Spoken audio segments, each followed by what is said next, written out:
വർക്കല ഐരൂരിൽ വയോധികയെ കല്ലുകൊണ്ട് തലക്കടിച്ച് കൊലപ്പെടുത്താൻ ശ്രമിച്ച പ്രതി അറസ്റ്റിൽ. ഹരിഹരപുരം കെടാക്കുളം സ്വദേശി രാജേഷാണ് അറസ്റ്റിലായത്. കഴിഞ്ഞ തിങ്കളാഴ്ചയായിരുന്നു സംഭവം.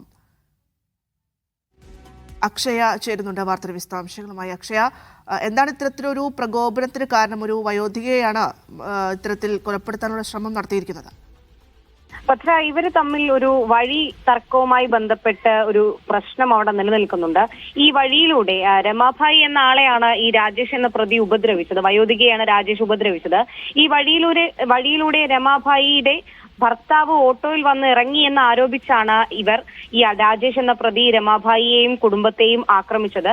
ഓട്ടോറിക്ഷയിൽ വന്നിറങ്ങിയ രമാഭായിയുടെ ഭർത്താവിനെ രാജേഷ് അസഭ്യം പറയുകയായിരുന്നു ഉണ്ടായിരുന്നത്. ഇത് ചോദ്യം ചെയ്ത രമാഭായിയെ തള്ളി തറയിലിടുകയും അതിനുശേഷം കല്ലുകൊണ്ട് തലക്കടിച്ച് പരിക്കേൽപ്പിക്കുകയാണ് ചെയ്തത്. സംഭവം കണ്ട് അക്രമം തടയാനായിട്ട് രമാഭായിയുടെ മക്കളും സഹോദരിയും ഓടിയെത്തി. എന്നാൽ അവർക്കും ഈ ആക്രമണത്തിൽ പരിക്കേറ്റു. അതായത് ഈ വഴിത്തർക്കവുമായി ബന്ധപ്പെട്ടിട്ടുള്ള വിഷയമാണ് ഇത്തരത്തിലൊരു ആക്രമണത്തിലേക്ക് പോയത്. എന്തായാലും ഇയാളെ ഇപ്പോൾ പോലീസ് അറസ്റ്റ് ചെയ്തിട്ടുണ്ട്. കഴിഞ്ഞ 6-ാം തീയതിയായിരുന്നു സംഭവം. രമാഭായി തലയ്ക്ക് ഗുരുതരമായി പരിക്കേറ്റ് ആശുപത്രിയിൽ ചികിത്സയിലാണ്. ഭദ്ര.